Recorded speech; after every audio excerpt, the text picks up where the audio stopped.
Hi everybody. I guess when we have to stay home a little bit more, we tend to do things, and hopefully as a family we do that. I hear of people playing the various board games or card games or other exciting things like Monopoly. Perhaps things we don't have time for, and that's good. In this time, when we've got a little bit more time on our hands, take some time. I encourage parents, take some time to help your children spiritually to grow. But there's one game I want to bring out this morning that I do not want you to play because I consider it to be dangerous, and that is the blame game.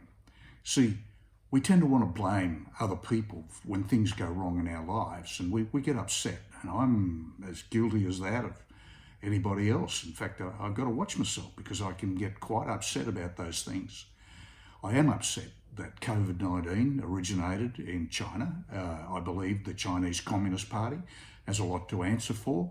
This particular virus was developed in Wuhan in the F4 virus lab that they have there, and we won't talk about how it might have got out. I don't want to make claims that might not be true. I think truth will come out in the long term. But I found my attitude to the Chinese Communist Party to be quite harsh because there's 100,000 people have died because of this virus that's come from China. First of all, for the inaction they took when they knew it was there. They did nothing about it for a long period of time and allowed it to escape to the rest of the world.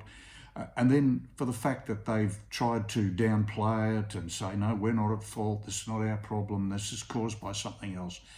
I think I had to come to that place where I wouldn't play the blame game. So I deliberately forgave the Chinese Communist Party for this occurrence.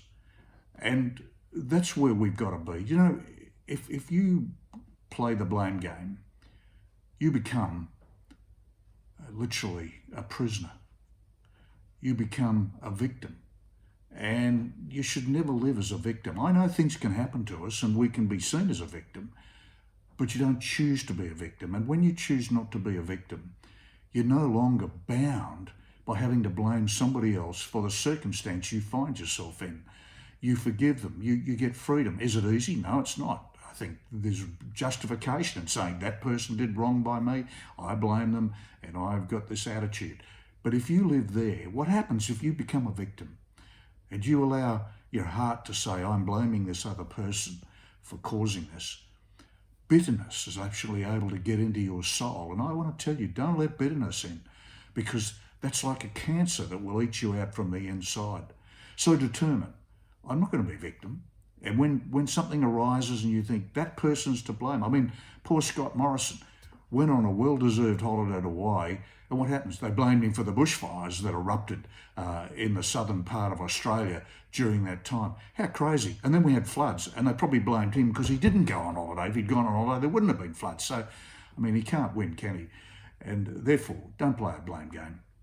Keep your spirit clean and clear. Forgive. Determine not to be a victim, and keep a good attitude. And you will grow as a Christian if you do that. May God bless you. We're praying for you. We love you. And we'll see you again soon.